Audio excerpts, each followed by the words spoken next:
जय झूलेलाल। जल आए जीवन ज्योत आए आत्मा। जल आए जीवन ज्योत आए आत्मा। जल में ज्योत जगाइण सां रिझंदो आहे परमात्मा।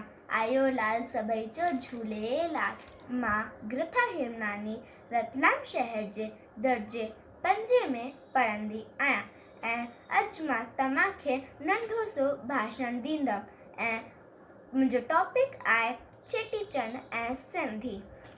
सिंधी कम्यूनिटी जो त्योहार साईं झूलेलाल जो जन्मोत्सव चेटीचंड जे रूप में सॼे देश में ॾाढे हर्षोल्लास सां मल्हायो वेंदो आहे।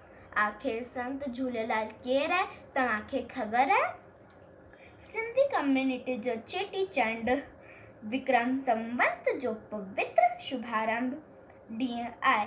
हिन ॾींहुं विक्रम संवत 1007 सन 951 ईस्वी में सिंध प्रांत जे नसरपुर नगर में रतन राय जे घर माता देवकी जे गर्भ मां साईं खुद तेजस्वी बालक उदयचंद्र जे रूप में अवतार खणी प्रकट थिया ऐं सॼे पापियनि जो नाश करे धर्म जी रक्षा कयनि।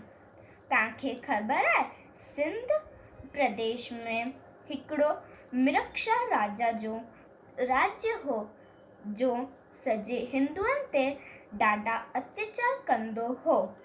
उन जे अत्याचार खां ई हिंदुअनि खे साईं खुद बचायो।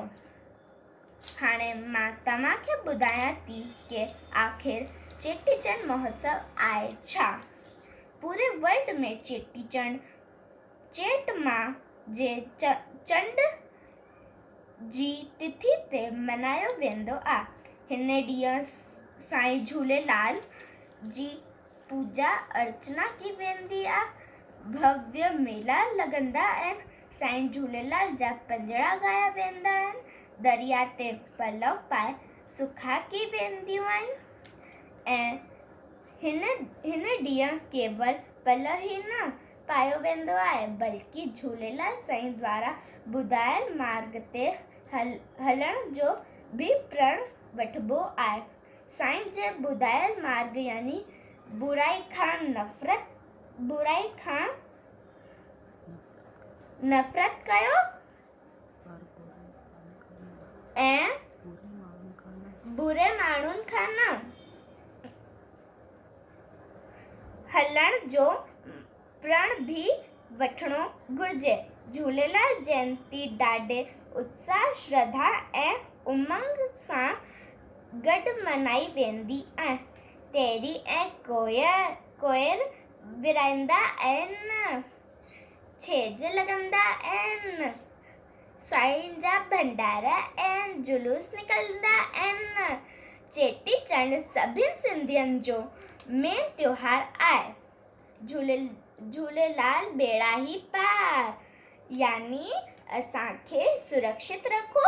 साईं असांखे धनवान ठाहियो, असांखे रक्षा कयो ऐं असांखे सुमत ॾियो। झूलेलाल लाल लाल बेड़ा पार पार पार। झूलेलाल लाल लाल बेड़ा पार पार पार। जय झूलेलाल। धन्यवाद।